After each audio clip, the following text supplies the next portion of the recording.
الرحمن الرحيم الفاتحة إلى روح حبيبنا وشفيعنا سيدنا رسول الله صلى الله عليه وسلم وآله وأصحابه وأزواجه وإخوانه من الأنبياء والمرسلين ثم إلى أرواح مشايخنا ولآبائنا وأمهاتنا ولمن له حق علينا خصوصا مؤلف هذا الكتاب الإمام الحافظ جلال الدين عبد الرحمن بن أبو بكر السيوطي بأن الله يغفر لهم ويرحمهم ويعلي درجاتهم في الجنة وينفعنا بأسرارهم وأنوارهم وعلومهم وبركاتهم في الدين والدنيا والآخرة بسر الفاتحة.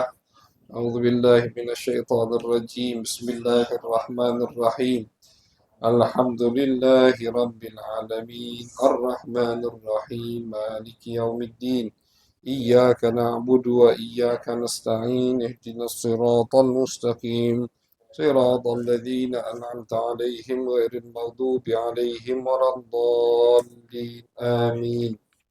بسم الله الرحمن الرحيم. وبالسند المتصل إلى الإمام السيوطي والإمام التليدي رحمهم الله تعالى ونفعنا بهما وبعلومهما وبعلوم مشايخنا وبعلوم سائر الصالحين في الدارين آمين. إلى أن قال في كتابه خصائص النبوية الكبرى إخبار الأحبار والرهبان به قبل مبعثه صلى الله عليه وآله وسلم. Halaman 32. Alhamdulillah, puji syukur kehadirat Allah Subhanahu wa Ta'ala. Salawat dan salam kita haturkan kepada baginda besar Nabi Agung Nabi besar Muhammad sallallahu alaihi wasallam. Ma'asyiral hadirin yang dirahmati oleh Allah, alhamdulillah di malam hari ini kita kembali bisa memulai daripada rutinan setiap malam Ahad pekan 1 dan pekan 3 setiap bulannya di rumah daripada Habib Alwi Barakbah. Mudah-mudahan rumah ini diberikan keberkahan oleh Allah Subhanahu wa Ta'ala dan semua yang hadir mendapatkan keberkahan Nabi besar Muhammad sallallahu alaihi wasallam. Yang mana kita membaca daripada kitab Khasa'is An-Nabawiyah Al-Kubra, khususiyah kelebihan-kelebihan yang Allah berikan kepada baginda besar Nabi Agung Nabi besar Muhammad sallallahu alaihi wasallam. Kita sudah berada di kelebihan Nabi kalau tidak salah yang ketujuh. Jadi ini kitab baru juga kita baca. Kurang lebih 2 atau baru 3 kali pertemuan sebelum bulan suci Ramadan. Yang mana sebelumnya kita mengkaji daripada syarah Burdah Al-Imam Al-Busiri. Alhamdulillah kita pindah dari satu hidangan ke hidangan yang lain. Tapi yakinilah bahwasannya semua hidangan tersebut adalah hidangan baginda Nabi besar Muhammad sallallahu alaihi wasallam. Jika kita membaca syarah Burdah yang kita dengar Nabi besar Muhammad sallallahu alaihi wasallam, kita pindah ke kitab berikutnya, kitab Khasa'isil Kubra An-Nabawiyah, yang kita dengar juga tentang Nabi besar Muhammad sallallahu alaihi wasallam. Misalkan di tempat lain baca Syama'il juga tentang Nabi, baca tentang sahabat juga ada kaitannya dengan Nabi. Ini insya-Allah akan menguatkan ikatan kita kepada baginda Nabi besar Muhammad sallallahu alaihi wasallam. Setiap majlis, setiap tempat, setiap kita hadir, kita mendengarkan tentang Nabi besar Muhammad sallallahu alaihi wasallam, insyaallah setiap harinya ikatan kita makin kuat dengan Nabi besar Muhammad sallallahu alaihi wasallam. Ikhbarul ummah al-ahbar wal ruhban bihi qabla mab'athihi. Kelebihan termasuk kelebihan Nabi besar Muhammad sallallahu alaihi wasallam yang akan kita baca malam hari ini, yaitu bahwasannya Nabi besar Muhammad sallallahu alaihi wasallam itu jauh sebelum beliau lahir, beliau sudah banyak dibicarakan. Jadi topik pembahasan oleh siapa? Oleh al-ahbar wal ruhban, oleh ulama-ulama dari Yahudi dan ulama Nasrani. Sebelum Nabi lahir, sebelum Nabi diutus oleh Allah, mereka itu sudah sering mengucapkan mengulang-ulang nama Nabi besar Muhammad sallallahu alaihi wasallam. Ya Allah mengatakan di dalam Al-Qur'an, ya'rifunahu kama ya'rifuna abna'ahum. Kata Allah, mereka ulama Yahudi, ulama Nasrani, ulama Ahlul Kitab, mereka mengenali Nabi besar Muhammad sallallahu alaihi wasallam itu lebih daripada mereka mengenali anak mereka. Artinya sangat kenal dengan Nabi besar Muhammad sallallahu alaihi wasallam. Itu ulama Ahlul Kitab. Nah, jadi Nabi itu jadi topik pembahasan mereka. Bahkan di ayat lain Allah menceritakan mereka itu sering mengancam orang Madinah dengan Nabi besar Muhammad sallallahu alaihi wasallam. Disebutkan salah satunya di sini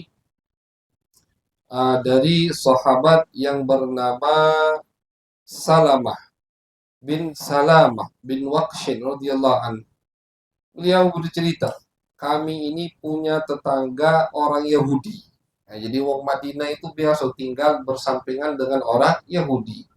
Kata beliau, sebelum Nabi Muhammad Shallallahu Alaihi Wasallam diutus, pernah terjadi satu perbincangan yang sampai sekarang aku ingat, kata Salamah ini. Salamah ini laki-laki ya. Jadi nama Salamah ini bisa untuk perempuan, bisa untuk laki-laki. Seperti Tolha. Tolha itu bisa untuk perempuan, bisa untuk laki-laki. Nah, kita sering dengar kalau di sekarang ini Talha Betino. Cuman sahabat Nabi banyak yang namanya Tolha. Bukan banyak, ada beberapa. Bahkan termasuk 10 yang dipastikan sama Nabi masuk surga, itu Tolha bin Ubaidillah, lanang, laki-laki. Nah, jadi nama-nama, ada beberapa nama di dalam Arab, itu bisa digunakan untuk laki-laki dan perempuan. Seperti Salamah, bisa laki-laki, bisa perempuan. Tolha, Hindun. Hindun kalau kita sekarang lebih identik atau lebih banyak dipakai untuk perempuan. Padahal Hindun anak bawaan Nabi atau anak tiri Nabi dari Siti Khadijah bernama Hindun. Walaupun ada juga Hindun sahabiyah perempuan, sahabat Hindun perempuan. Jadi Salamah ini laki-laki. Kata Salamah, waktu itu aku masih kecil. Aku ingatnya topik pembahasan itu. Yahudi ini tiba-tiba duduk, nongkrong di depan rumah bersama kami. Dan orang Yahudi ini cerita tentang hari kiamat, tentang hisab, tentang mizan. Yahudi kan ahlu kitab. Yang namanya ahlu kitab, baca Taurat, baca Injil. Mereka agamanya agama samawi, dinun samawiyun. Sehingga mereka tahu, istilahnya ya, isinya sama dengan Al-Quran. Tentang hari akhir, tentang padang mahsyar, tentang ada hisab, ada mizan, ada ini macam-macam. Nah, jadi kata Salamah, ini Yahudi tetangga kami ngomong yang omongan kami tidak ngerti. Orang Madinah sama orang Makkah ahlul wathan, mereka itu penyembah berhala. Berhala itu bukan agama langit. Jadi boro-boro punya kitab suci, Tuhannya aja salah begitu. Tuhannya biasa salah. Batu Tuhannya. Jadi tidak ngerti dengan padang mahsyar, dengan hari akhir. Mereka itu ngertinya, mereka yakini setelah mati meninggal udah selesai. Itu. Makanya itu yang diperangi sama Nabi besar Muhammad SAW. Ketika Nabi Muhammad diutus sama Allah di Makkah 13 tahun, yang diubah-abrik sama Nabi, ya masalah itu. Masalah mereka mengesahkan Allah, masalah mereka iman harus kepada hari akhir. Itu berat mereka untuk iman kepada hari akhir. Makanya diturunkan ayat sama Allah, diturunkan ayat. Nah, jadi kata Salamah, kami tidak ngerti ini wong Yahudi ngomong apa. Dia cerita tentang hisab, tentang mizan, tentang akhirnya kata orang rumah kami, kata Salamah ini, apa tandanya itu? Tanda bahwasanya yang kau omongkan itu benar. Apa? Ada pandang mahsyar ini. Kata dia, Nabiyyun yub'ath min nahwi hadhil bilad. Kata dia, akan tertanda yang aku omongin ini benar, bahwasanya kata dia akan ada utusan dari Allah, Nabi, antara dari dua kota ini, nunjuk ke arah Mekah dan Yaman. Jadi antara Mekah dan Yaman. Antara Mekah dan Yaman. Dari sinilah kurang lebih Allah akan mengutus utusan Nabi akhir zaman, dan dialah tanda bahwasanya apa yang aku omongkan ini benar. Akhirnya kata Salama, kata orang tua kami yang hadir, ya, kapan kira-kira Nabi itu datang? Nabi itu diutus. Mata tarahu kapan? Fanadhara ilayya wa ana min ahdathihim sinnan. Kata Salama, akhirnya si Yahudi ini dia melihat aku. Aku yang paling kecil di situ. Kata Yahudi ini, kalau anak kecil ini sampai ke masa muda, maka di saat itulah Nabi akan diutus. Artinya tidak lama lagi. Nunggu budak ini bujang istilahnya. Jadi tidak nyebutkan berapa tahun, cuma dia nyebutkan kurang lebih nunggu budak ini bujang, anak ini dewasa, maka disitulah Nabi akhir zaman akan diutus. Jadi mereka itu detailnya tahu tentang Nabi besar Muhammad Sallallahu Alaihi Wasallam. Bahkan kalau kita baca sejarah ketika Nabi Muhammad dilahirkan, ya itu mereka melihat dari bintang. Kata mereka, Tola anajmu Ahmad, keluar bintang Nabi Muhammad. Nabi Muhammad itu kan kalau di ahli kitab lebih terkenal dengan Ahmad. Bintangnya keluar, artinya lahir. Malam ini lahir Ahmad, Nabi akhir zaman. Gitu. Mereka tahu. Mereka tahu. Akhirnya kata Salamah, subhanallah, malam berganti siang, hari berganti hari, minggu, sampai berapa tahun setelah itu Nabi Muhammad diutus. Dan Nabi Muhammad hijrah ke kota Madinah, kami semua iman kepada Nabi Muhammad. Yahudi ini tidak iman sama Nabi. Jadi Yahudi yang memberitahu kepada mereka orang Madinah bahwasannya akan ada Nabi akhir zaman, tahu sudah, pas Nabinya muncul dia malah ada iman. Dia malah tidak iman. Oleh karena itu jangan heran kenapa orang Madinah cepat masuk Islam, cepat mereka menerima Nabi Muhammad, karena mereka itu bersampingan dengan Yahudi.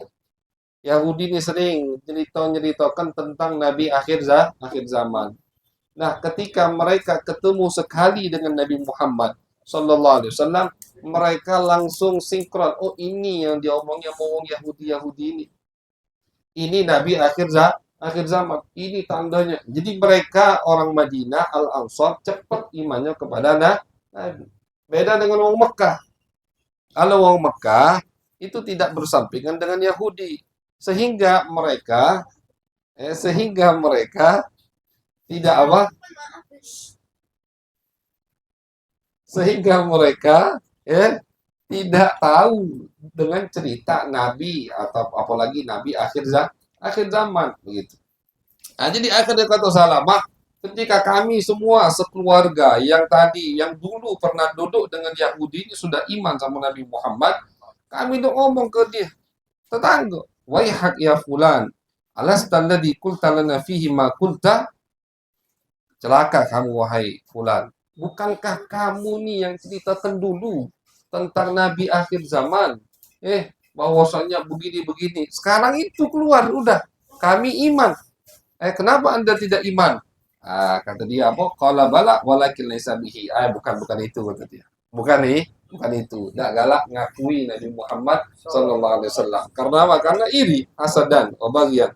Padahal mereka tahu betul sifat tentang Nabi besar Muhammad sallallahu alaihi wasallam, cuman mereka saking irinya sama Nabi tidak mau iman dengan Nabi besar Muhammad sallallahu alaihi wasallam. Mereka tahu, mereka hafal, mereka kenal niat dengan Nabi Muhammad sallallahu alaihi wasallam. Jadi ini termasuk kelebihan atau khususiyah yang Allah berikan untuk baginda Nabi besar Muhammad sallallahu alaihi wasallam.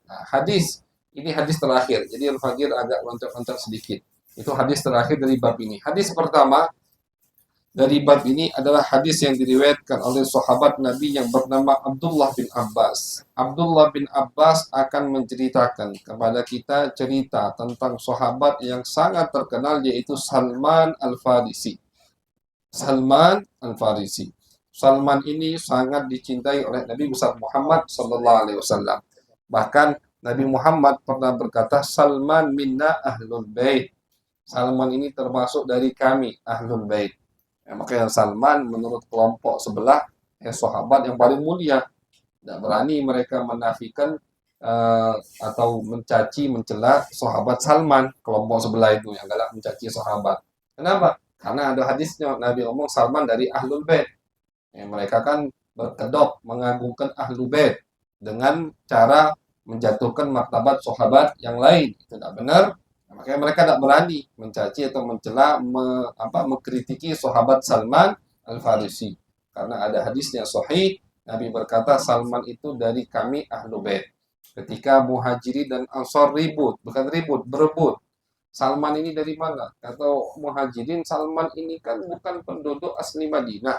Berarti Salman dari kelompok kami, Muhajirin, dari Persia. Kalau Ansor ngomong tidak. Salman ini kan pas Nabi datang sudah di Madinah. Berarti Salman dari kami, wong Madinah, Al-Ansor. Akhirnya suaranya agak keras terdengar oleh Nabi Muhammad. Kata Nabi, Salman bukan Muhajirin, bukan Ansor. Salman dari kami, Ahlul Bait. Dianggap keluarga oleh Nabi Muhammad Sallallahu Alaihi Wasallam. Salman Al-Farisi. Salman Al-Farisi ini termasuk sahabat yang paling panjang umurnya. Riwayat paling pendek, ini riwayat paling pendek. Beliau itu meninggal di atas 150 tahun. Riwayat paling pendek. Ada yang mengatakan 180 tahun umurnya. Riwayat paling panjang 325 tahun. Sekituan, 300 bocor. Kenapa? Karena Salman ini murid dari muridnya Nabi Isa. Atau Nabi Isa punya murid, Hawari. Muridnya ini punya murid lagi, gurunya Salman. Nah, jadi Salman itu istilahnya kalau rentetan yang kelima. Nabi Isa, murid pertama, murid kedua, murid ketiga. Nah ini gurunya Salman. Nabi Isa sama Nabi jaraknya 600 tahun. Gitu Jadi Salman itu dekat. Kalau tidak salah dia yang keempat. Jadi gurunya itu murid-muridnya Nabi Isa. Kurang lebih begitu. Makanya umurnya panjang. Kita bakal dengarkan ceritanya ini. Salman Al-Farisi. Beliau dari Paris. Bukan Paris. Persia. Kalau Paris. Bukan. Persia. Persia. Persia sekarang di mana? Persia sekarang kata Irak itu Persia. Irak itu atau Iran, bisa dikatakan Iran lah, Ajam, Persia. Karena Irak itu ada Irak Arab, ada Irak Ajam. Nah, jadi Irak yang Persia, Irak yang Ajam. Dulu, itu Persia. Salman dari situ. Kata Salman, jadi dia menceritakan tentang perjalanan hidup beliau. Kata Salman, ayahku ini adalah ulama di agama kami, di agama Persia. Persia Majusi nyembah api. Persia itu kan nyembah api, Tuhannya api. Itu. Nah, abaku ini ayahku ulama, ustaznya istilahnya. Fakana yuhibbuni hubban syadidan. Ayahku ini cinta luar biasa sama aku. Sehingga kata Salman, aku ini selalu dibatasi untuk keluar, dikurung. Seperti anak perempuan, kata Salman Al-Farisi. Tidak pernah keluar. Diajari agama Persia atau ajaran-ajaran Persia, nyembah api, karena itu bukan agama baru. Agama udah ratusan bahkan ribuan tahun orang nyembah api itu, kerajaan Persia. Kata Salman, sehingga satu waktu ayahku ada kerjaan, dia tidak bisa keluar, akhirnya aku diutus untuk keluar. Kata ayahnya, wahai Salman, pergi ke tempat itu, gawe abahnya, tapi jangan lama-lama, bisa balik. Akhirnya kata Salman keluar, Salman. Ketika Salman keluar, famarartu bikanisatin nasara. Aku melewati gereja. Melewati tempat peribadatan orang Nasrani, yaitu gereja. Aku dengar suara mereka. Akhirnya penasaran. Ditanya sama Salman, siapa mereka? Dijawab sama orang-orang yang ada di situ. Oh, ini umat Kristen Nasrani. Dimasuki sama Salman gereja tadi. Dia lihat, kata Salman, wah ini agama yang luar biasa. Tentu pada saat itu Nasrani agama yang benar, menyembah Allah Subhanahu wa Ta'ala. Kalau tidak menyembah Nabi Isa, Nasrani kan ada yang benar masih. Bukan semua Nasrani menyembah Nabi Isa alaihi salam begitu. Salman ini agama yang benar. Ini agama yang lebih benar dari agama yang aku sembah selama ini. Akhirnya kata Salman sampai maghrib. Amanat yang disuruh bapaknya lupa. Tertarik dulu dengan Nasrani. Akhirnya pulang diajak debat ayahnya. Kata abahnya, kemana? Aku dari Kristen, dari gereja. Kenapa? Disebutkan agama mereka lebih agama mereka tuh lebih masuk akal daripada agama kita. Sholat mereka juga begini, dijelaskan sama Salman. Marah ayahnya, akhirnya sama ayahnya Salman dikurung, dikibet, diikat, dirantai, nggak boleh keluar. Ini saking ayahnya marah sama Salman. Akhirnya kata Salman, setelah aku di itu, bisa lah masih ngirim-ngirim surat ke umat Nasrani tadi. Terus ikatan Salman dengan gereja kuat. Kata Salman, kalau ada kelompok kalian yang ingin keluar dari Persia, tolong kabari aku. Pengen hijrah. Nah, jadi Salman juga termasuk sahabat yang hijrah dari zaman jahiliyah. Meninggalkan tempat kemusyrikan Persia, Majusi, agama nyembah api, lari dengan agamanya agar bisa menyembah Allah Subhanahu wa taala. Akhirnya dari tempat peribadatan Nasrani ngirim kabar, Salman besok kami ada rombongan yang mau keluar. Yang mau keluar mana? Keluar ke Syam. Kata Salman, aku ikut. Salman cari cara dia bisa kabur. Jadi kabur di rumahnya. Tinggalkan bapak keluarga tanpa izin. Ya, karena ini urusannya sama Allah. Ya, tinggalkan, dia ikut rombongan ke Syam. Sampai dia di Syam, dia cari tempat peribadatan Nasrani. Dia tinggal di situ dan berguru dengan dengan guru dengan ustadznya lah, ustadz yang ada di Syam. Tapi ternyata kata Salman, pastor atau ustadz yang di Syam ini, ustadznya pastor, jangan ustadz lah, pastor pastor kan segitu itu, eh, eh, pastornya tidak benar, kata Salman. Dia ngumpuli harta rakyat, tapi bukan dibagikan, malah dimakan dewe. Oh, tidak demen Salman. Akhirnya sampai pastor tadi mati. Setelah pastor tadi mati, Salman ceritakan apa yang terjadi kepada masyarakat. Tahu tidak kalian, harta kalian selama ini tuh tidak dibagikan, tapi ditimbun sama dia. Mana buktinya kata masyarakat? Sini aku tunjukkan. Tempat berangkas ya, tapi benar banyak harta pastor tadi. Hasil dari nipu masyarakat. Akhirnya pastor tidak jadi dikubur, malah disalib sama masyarakat sampai jadi bangkai dan dimakan oleh burung, oleh pemakan bangkai. Akhirnya kata Salman, udah ini selesai di Syam. Akhirnya kata Salman, selesai pastor itu mati, datang pastor baru. Nah, pastor yang baru ini baru soleh. Kata Salman, baru bener, ahli ibadah, zuhud, waro, aku cinta luar biasa sama dia. Masih di Syam, Salman ini. Akhirnya sampai pastor yang kedua ini mau meninggal. Rajulun soleh, baik, ahli ibadah memang. Kata Salman, wahai Ustadz, setelah kamu meninggal ini aku ke siapa? Aku belajar ke siapa? Kata Salman. Kata gurunya tadi, wahai Salman, di Syam ini tidak kati. Udah tidak kati lagi yang cak aku. Pergi ke Mausil. Mausil itu masih bersampingan dengan Syam. Kalau sekarang masuk ke Syam. Nama kota Mausil. Di situ aku punya teman juga ahli ibadah, warok, paham agama.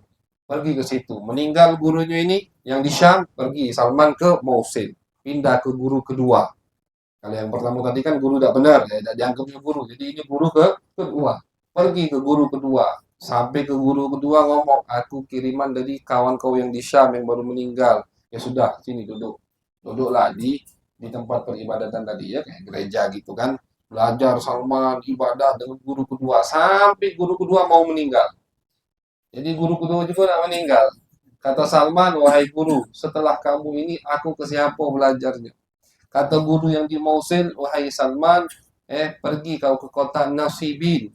Nasibin. Pergi ke kota Nasibin. Di situ aku punya teman. Nasibin ini kota di Syam. Itu termasuk jin yang pernah datang membaiat Nabi, jin dari Nasibin. Nabi pernah satu hari duduk sama sahabat, kata Nabi, aku nak ketemu dengan para jin dulu.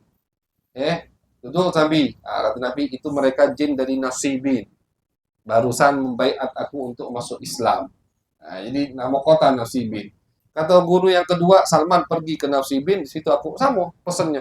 Sampai ke Nasibin, belajar dia dengan guru yang ketiga. Nyampaikan salam dari guru yang kedua. Sampai guru yang di Nasibin juga mau meninggal. Kata Salman, wahai guru, kepada siapa aku belajar setelah kamu? Ini 3 guru udah meninggal. Dibayangkan umur Salman panjang memang. Kata gurunya tadi, wahai Salman, pergi kau ke Amuriyah. Di Amuriyah min Ardi Rum. Amuriyah termasuk kota yang dikuasai oleh Romawi dulu. Sekarang udah tidak, masuk Arab, Amuriyah. Kata termasuk Syam. Kata guru yang di Nasibin, pergi ke kota Amuriyah. Di situ aku punya teman, sama. Pindahlah Salman ke guru keempat. Sampai duduk guru keempat, sampai guru keempat tadi tidak meninggal. Kata Salman, wahai guru, kepada siapa setelahmu aku belajar? Nah, kata guru yang di Amudia, wahai Salman, aku tidak tahu lagi setelah aku ini ada masih ahlu kitab yang seperti kami, artinya yang lurus. Aku tidak tahu lagi. Banyak ulama ahlu kitab tapi tidak benar. Yang sejalur dengan guru-guru kamu dari pertama teman-teman aku tidak tahu lagi. Tidak kata lagi istilahnya begitu. Tapi jangan takut wahai Salman. Telah dekat masa Nabi akhir zaman. Jadi Salman ini kalau beliau meninggal, beliau itu meninggal di masa khalifah kalau tidak salah Umar bin Khattab atau Utsman bin Affan. Salman. Tidak lama beliau. Setelah Nabi tidak lama. Jika tidak salah di masa Umar atau masa Utsman bin Affan. Berarti ketika masuk Islam umur beliau berapa? Sudah tua. Gitu. Kalau kita taruhlah umurnya misalkan udah sampai 200. Riwayat yang paling sedikit 180 tahun. Berarti masuk Islam kurang lebih umurnya 160 tahun atau 170 tahun. Umur Salman ini. Berarti kan 170 tahun. Sebelum Nabi diutus umur beliau udah 100 tahun. Umur Salman. Udah 100 tahun.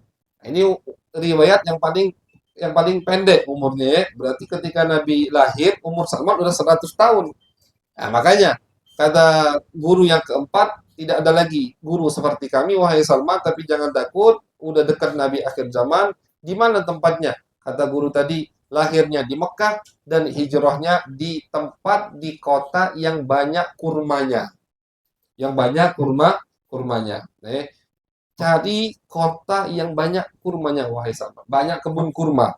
Disitulah tempat Nabi akhir zaman akan hijrah. Akhirnya dikasih tahu alamatnya. Dia tidak makan sodako, dia makan hadiah. Baina katifaihi alamah an-nubuwah. Di antara kedua bahunya ada tanda kenabian. Ini tiga sifat yang diberitahu oleh guru terakhir.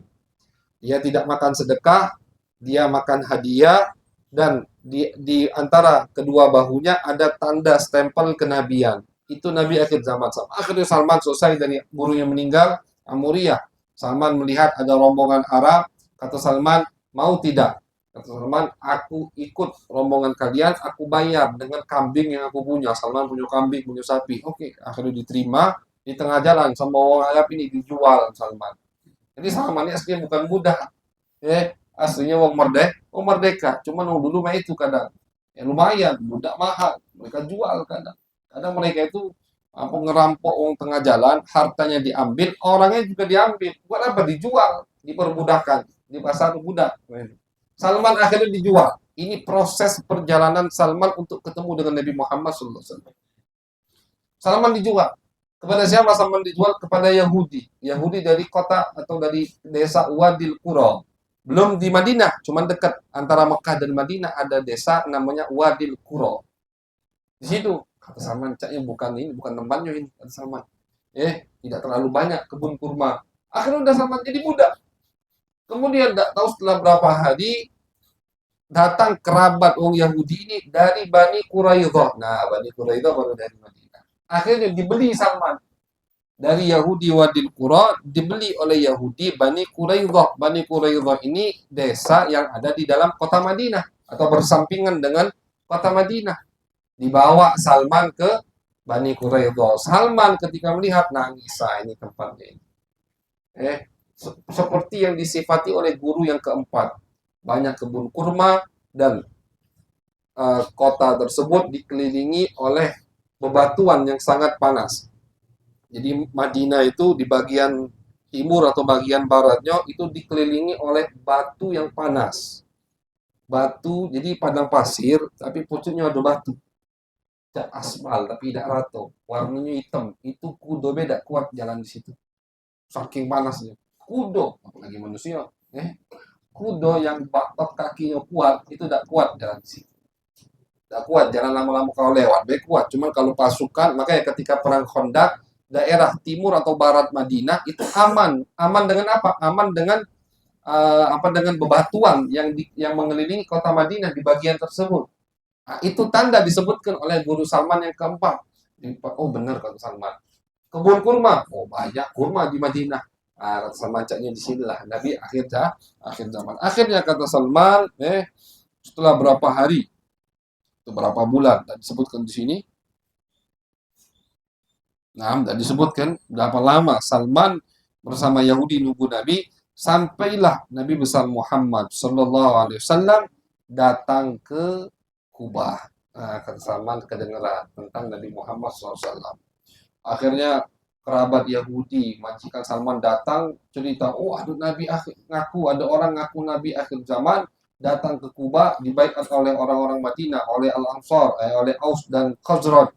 Salman terkejut di situ, beliau menangis. Wah ini Nabi akhir zaman. Akhirnya ketika melihat Salman tertarik dengan Nabi itu, ditampar sama majikannya. Apa urusan kau? Udah ada urusan ngurusin Nabi akhir. Yahudi iri dan dia udah pengen ada yang masuk, ada yang iman dengan Nabi Muhammad Sallallahu Alaihi Wasallam. Akhirnya kata Salman, sampailah aku punya kesempatan, kata Salman Al Farisi, Nabi masih di Kuba. Jadi Nabi masih di Kuba. Ketika Nabi masih di Kuba, itu pertemuan pertama kali aku dengan Nabi besar Muhammad Sallallahu Alaihi Wasallam. Datang Salman ke Kuba membawa makanan. Salman berusaha untuk mengumpulkan makanan, dibawa, dihadapkan kepada Nabi. Kata Salman, ya Muhammad, ya ini adalah sedekah. Nah, ngetes kan? Ini sedekah. Nabi terima, tapi Nabi tidak makan. Dia juga nggak Salman. Sama Nabi diberikan kepada sahabat yang hadir di situ. Oh, kata Salman benar. Alamat pertama benar. Kemudian Nabi sampai ke Madinah.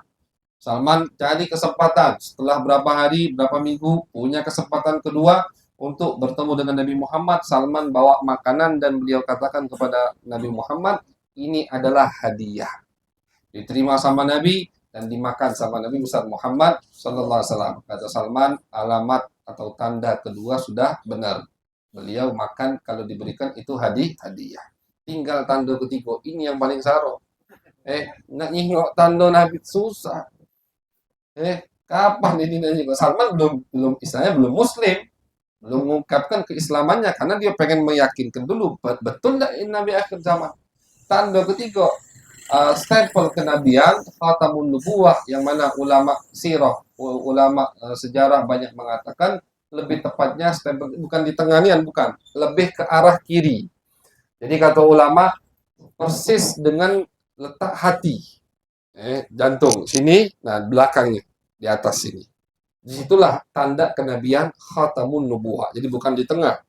Memang betul di antara dua bahu, tapi lebih ke arah kiri. Sinilah. Seperti segumpal daging. Kalau di riwayat Syama'il itu seperti telurnya ini apa? Ada satu burung, jenis burung apa namanya itu? Nah, itu sebesar telur itu. Atau satu dirham, seperti satu logam. Warnanya kemerah-merahan. Ada bulu-bulu dikit, tapi indahnya kata ulama. Sahabat banyak yang nengok itu melihat keindahan dari stempel kenabian tadi. Khatamun nubuwah. Salman bingung. Bagaimana ini nak nengok alamat? Akhirnya kata Salman, ketika aku ingin mendekati Nabi Muhammad, kebetulan ada jenazah. Nabi hadir ke jenazah itu. Nabi duduk di pinggir jenazah, di pinggir kuburan. Wa alaihi syamlatan. Dan Nabi menggunakan dua syal. Jadi orang dulu kan pakaiannya kadang cuma kayak syal gitu. Nabi menggunakan dua kain di bahu beliau. Salman nyuri kesempatan untuk melihat. Akhirnya kata Salman, tiba-tiba sama Nabi dibuka. Nabi baca Nabi baca apa yang diinginkan oleh Salman, dibuka oleh Nabi besar Muhammad Sallallahu Alaihi Wasallam. Ketika dibuka, Salman melihat, Salman langsung menangis dan beliau cium tanda kenabian Nabi besar Muhammad Sallallahu Alaihi Wasallam. Faqala tahawwal ya Salman. Sini kata Nabi Salman. Tadi kan dari belakang. Sini. Duduk di hadapan Nabi Muhammad Sallallahu Alaihi Wasallam dan masuk Islam, mengucapkan dua kalimat syahadat. Kemudian Nabi suruh ceritakan. Nabi itu hobi. Kalau ada cerita sahabat yang luar biasa, Nabi cerita. Jadi cerita itu bukan hal yang biasa. Jundun min junudillah. Cerita itu termasuk daripada pasukan Allah Subhanahu wa Ta'ala. Di Al-Quran, Allah Subhanahu wa Ta'ala banyak menceritakan tentang nabi-nabi sebelum Nabi Muhammad Sallallahu Alaihi Wasallam.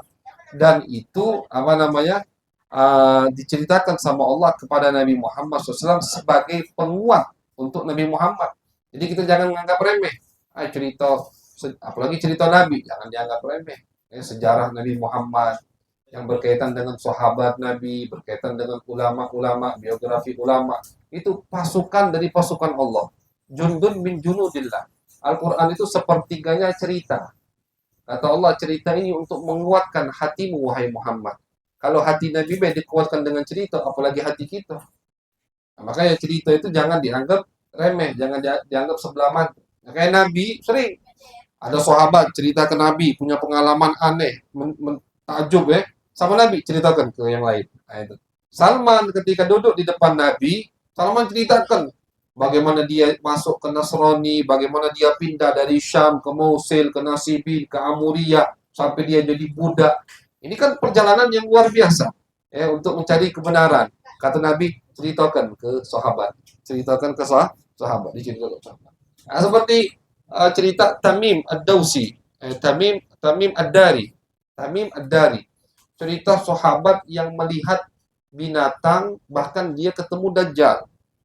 Itu Tamim Ad-Dari, sebelum beliau masuk Islam, beliau ini pelaut istilahnya. Bukan bajak laut, bukan pelaut, nelayan begitu. Akhirnya kata Tamim Ad-Dari, aku terbawa ombak sampai akhirnya terdampar di satu pulau. Tak tahu pulau itu di mana. Kata Tamim Ad-Dari, ini hadis ada di Bukhari Muslim ada di Bukhari Muslim kalau tidak salah. Akhirnya kata Tamim, ketemu binatang yang mana aku tidak tahu mana kepala, mana buntut. Mana yang kepala, mana yang buntut. Dari ujung ke ujung sama kata Tamim. Binatang dengan banyak bulu. Binatang ini khadimnya Dajjal. Akhirnya kata Tamim Ad-Dari, aku dituntun oleh binatang ini untuk masuk satu gua. Di pulau itu. Masuk satu gua, aku melihat makhluk dibelenggu. Diikat, dirantai. Akwar. Matanya picak sih kau. Dajjal kan begitu. Kata Nabi, inna Dajjal akwar. Tanda Dajjal matanya sikok cuma picak. Dan ada tulisan di atasnya kafir. Begitu. Kata Tamim, siapa? Nah, Dajjal nanya, udah diutus belum Nabi akhir zaman? Itu pertanyaan Dajjal.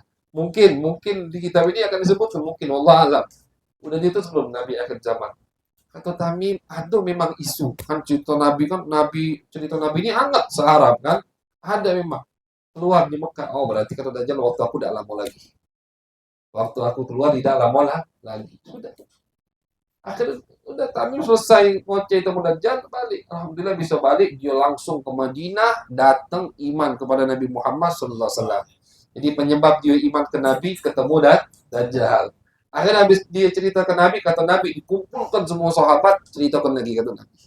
Ceritakanlah lagi. Maka diceritakan sama Tamim di depan semua sahabat. Nah, jadi Nabi senang mendengar cerita-cerita yang di situ ada tanda-tanda kebesaran Allah, cerita yang membuat orang lain semangat, ada motivasinya.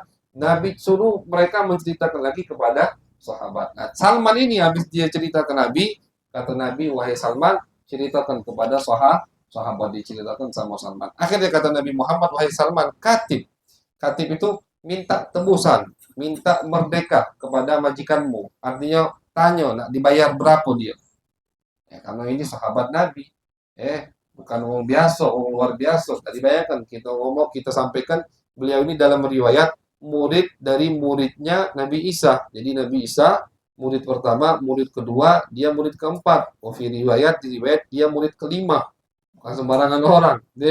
Umur yang panjang, pengalaman yang luar biasa, perjalanan hidup yang sangat hebat sekali, dan iman luar biasa ke Nabi, alim. Bayangkan tadi kita sebutkan 4 gurunya dari Nasrani. Berarti kan dia kuasai galau guru sampai gurunya meninggal, istilahnya habis ilmunya udah kan, istilahnya itu.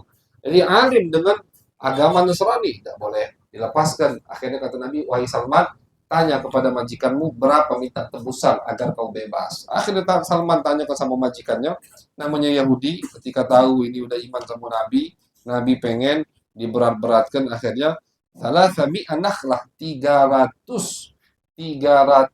pohon kurma. Minta 300 pohon kurma dan arba'in auqiyah, 40 mas. Auqiyah itu timbangan untuk emas. Istilahnya bukan 40 gram, bukan lebih dari gram. Mungkin suku, mungkin Allah alam, kita kurang paham ukuran itu. Pokoknya minta emas sama minta kebun kurma. Kebun kurma terdiri dari 300 batang. 300 batang kebun kurma. Itu orang kaya yang punya itu dulu di Madinah. Akhirnya kata Nabi, siap, ayo Nabi open donasi. Siapa yang mau bantu? Ada yang bantu dengan sekian, ada yang bantu dengan sekian, ada yang bantu dengan sekian. Kata Nabi, galilah, apa namanya, kan dia minta kebun kurma, minta kurma. Kurmanya bukan latuo, minta yang baru itu. Kalau latuo udah mati, habis. Minta yang baru masih, yang masih, setelah kita kalau sawit sekarang yang masih bibit 3 tahun, 4 tahun, itu nah. Kata Nabi, gali 300 galian, biar aku yang nanam sendiri. Nabi dewek yang nanam dengan tangan beliau. Sahabat membawakan apa? Membawakan bibitnya, ditanam sama Nabi besar Muhammad sallallahu alaihi wasallam, ditanam sama Nabi dengan tangan beliau sendiri. Kurma berikutnya kedua 300. Akhirnya Sayyidina Umar bin Khattab, ini di riwayat lain diceritakan, Sayyidina Umar bin Khattab melihat, Nabi kecapean, kesian. Akhirnya beliau macam-macam. Cuman macam-macam ini kan demi Nabi Muhammad. Beliau ambil cuman satu bibit beliau tanam sendiri. Akhirnya sudah Nabi selesai, berarti 299 Nabi yang nanam, satu Sayyidina Umar. Kurma itu di tahun itu juga berbuah. Bayangkan, kurma itu di tahun itu berbuah. Kecuali satu kurma. Tidak berbuah. Kata Nabi, nah siapa yang nanam ini? Tahu Nabi, Sayyidina Umar mengaku, anak ya Rasulullah. Nabi tidak marah, karena kan Sayyidina Umar perhatian, cinta luar biasa kepada Nabi. Cuma 299 tumbuh di tahun itu juga sikonya tidak tumbuh karena yang nanam Sayyidina Umar. Akhirnya Sayyidina Umar baru sadar ternyata di situ ada mukjizat begitu. Akhirnya dicabut, ditanam lagi sama Nabi Muhammad SAW dan tumbuh di tahun, udah diterima sama Yahudi. Tinggal emas tadi. Akhirnya kata Nabi, kata Sayyid Salman, ketika Nabi lagi open donasi ngumpuli emas buat aku merdeka, Nabi diberikan apa? Diberikan baydah min baydal hamama min zahab. Nabi diberikan telur dari emas. Jadi macam telur burung dara, telur burung dara itu cuma dari emas. Dari emas. Nabi diinjak uang. Akhirnya sama Nabi diinjak Salman. Kata Nabi, Salman, ini masukkan ke timbangan. Kata Salman, telur burung, ini ada besar kan? Itu burung tidak besar. Mas, kata Salman, cukup apa? Iman kepada Nabi, masukkan ke timbangan, tak tahu cukup. Ini juga mukjizat kedua. Bahkan kata Salman, timbangannya lebih-lebih, sampai 2 kali lipat. Yahudi itu dapat, aku juga dapat, kata Salman. Jadi Yahudi minta 40 aukia, taruhlah 40 suku misalkan jadi 80 suku. Akhirnya kata Salman, dia mbek Yahudi 40, aku mbek 40. Sisa dari timbangan yang dimasukkan emas hadiah dari Nabi besar Muhammad sallallahu alaihi wasallam. Dari situ dibebaskan Salman Al-Farisi dan beliau tinggal bersama Nabi besar Muhammad sallallahu alaihi wasallam. Beliaulah yang mencetuskan ide perang Khandaq. Jadi seperti yang kalau salah pernah kita bahas di malam Ahad ini, ada peperangan Khandaq, yaitu ketika orang musyrikin Mekah beraliansi dengan musyrikin Mekah beraliansi dengan siapa? Dengan kabilah-kabilah Arab yang lain. Setelah peperangan Uhud tahun ketiga, tahun kelima mereka mengumpulkan aliansi sampai jumlah mereka 10.000 pasukan ingin membumi hanguskan kota Madinah. Mereka nyerbu kota Madinah. Bingung Nabi, mana? Kita hadapi di luar, apa kita hadapi berlindung di kota Madinah? Kalau kita hadapi di kota Madinah, bagaimana caranya? Tetap kita ada titik yang bisa mereka masuki. Seperti yang Al-Fagir sampaikan, Madinah itu, ini Madinah misalkan Madinah ini misalkan di bagian kanannya penuh dengan kebun kurma, sehingga pasukan berkuda tidak mungkin bisa masuk dari sini. Di bagian kirinya penuh dengan tadi bebatuan yang warna hitam, yang kuda pun tidak kuat jalan di situ. Sampai sekarang masih ada. Kita kalau jalan menuju kota Madinah, kadang ada di samping itu, samping jalan di padang pasir ada bebatuan hitam, kayak aspal tapi tidak rata. Itu di samping kiri dulu banyak di kota Madinah. Sehingga kata Nabi, kita tidak mungkin diserang dari kiri. Tidak mungkin pasukan bisa jalan lewat sini. Kuda tidak kuat, apalagi unta, apalagi keledai. Itu. Di bagian belakang ada Yahudi Bani Quraidah. Waktu itu Yahudi Bani Quraidah belum ingkar janji sama Nabi. Kata Nabi, kita ditinggal di bagian depan, Mena. Bagaimana caranya kalau kita berlindung di kota Madinah? Salman punya ide. Salman Al-Farisi. Kata Salman, ya Rasulullah, kami dulu di Persia, kalau pengen ngadepi musuh di dalam kota, kami ngebangun parit di depan pintu masuk kota. Dibangun parit. Kata Nabi, kalau begitu ayo kita bangun parit. Itulah Nabi ngajak sahabat kerja bakti untuk bangun parit galian. Sampai sekarang masih ada tempatnya di depan Masjid Sab'ah, Masjid 7, jalan umum depan Masjid 7, ya kalau ada yang umrah atau haji, pas ziarah Masjid 7, 7 masjid, itu jalan umumnya itulah bekas parit dulu. Bekas parit yang digali oleh Nabi besar Muhammad Sallallahu Alaihi Wasallam. Kata Nabi, kita gali. Nah, ini atas ide Salman Al-Farisi. Digalilah parit sehingga cerita mereka tidak berhasil menyerang Nabi besar Muhammad Sallallahu Alaihi Wasallam. Nah, ini termasuk kelebihan yang dimiliki oleh Nabi, yaitu bahwasanya sebelum beliau jauh diutus, bahkan sebelum beliau lahir, beliau sudah jadi perbincangan oleh ulama-ulama ahlu kitab. Tadi dengan ada yang bangga, ada yang ngancem orang lain dengan Nabi, tapi tadi setelah Nabi datang, tidak ada atau sedikit yang iman dari mereka kepada baginda Nabi besar Muhammad SAW karena hasud, iri. Nah, jadi ini hasil dari hasil dari apa yang Al-Faqih baca di kitab-kitab. Wallahu alam. Kayak mereka itu tahu semua tentang Nabi Muhammad, tapi mereka tidak tahu Nabi Muhammad dari Bani Hashim atau dari bangsa Arab. Makanya ketika mereka mendengar Nabi akhir zaman dari Arab, di situ mereka terpukul. Mereka kenal dengan Nabi. Allah yang katakan, mereka kenal, mereka tahu sifat Nabi secara detail. Cuman wallahu a'lam, ini menurut hasil penelitian Al-Faqih, ketika membaca cerita-cerita semua itu, mereka itu terpukul ketika mendengar tahu Nabi itu dari bangsa Arab. Nah, itu bahkan ada riwayat yang mengatakan mereka mengatakan kita dari bangsa kami, Nabi akhir zaman ini. Jadi mereka tidak tahu ternyata Nabi akhir zaman bukan dari bangsa mereka. Mereka tapi di nahnu abna'ullah wa hibba'u. Yahudi itu sampai berani, kami ini putranya Allah, kami ini kekasihnya Allah. Kenapa? Karena dari garis keturunan mereka semua utusan Allah. Dari Ibrahim punya anak Ishak, dari Ishak ini semua rata-rata nabi di situ. Yang dari Ismail tidak ada nabi sama sekali sampai Nabi Muhammad SAW. Kurang lebih jarak Ibrahim ke Nabi Muhammad 2.500 tahun. Jauh jaraknya. Nabi kan itu dari Ishak. Dari Ismail tidak ada Nabi sama sekali. Atik Nabi. Sampai di Nabi Muhammad baru Nabi akhir zaman. Makanya mereka terpukul. Ketika kaget, terkejut, mereka shock. Udah tahunya bukan dari garis keturunan Ishak. Bukan dari kita, Bani Israel, anak keturunan Yakub. Ternyata dari Ismail. Disitulah mereka tidak mau iman. Iri, dengki, hasud, sombong, akhirnya menimbulkan sifat sombong, tidak mau iman kepada baginda Nabi besar Muhammad Sallallahu Alaihi Wasallam. Itulah daripada Yahudi. Jadi Nabi diperbincangkan oleh mereka sebelum Nabi Muhammad dilahirkan oleh Allah, itu termasuk kelebihan Nabi besar Muhammad Sallallahu Alaihi Wasallam yang kita baca malam hari ini. Insya Allah kita lanjut di pertemuan yang akan mendatang. Mudah-mudahan diberikan kesehatan oleh Allah Subhanahu wa taala. Amin ya rabbal alamin. Bismillah.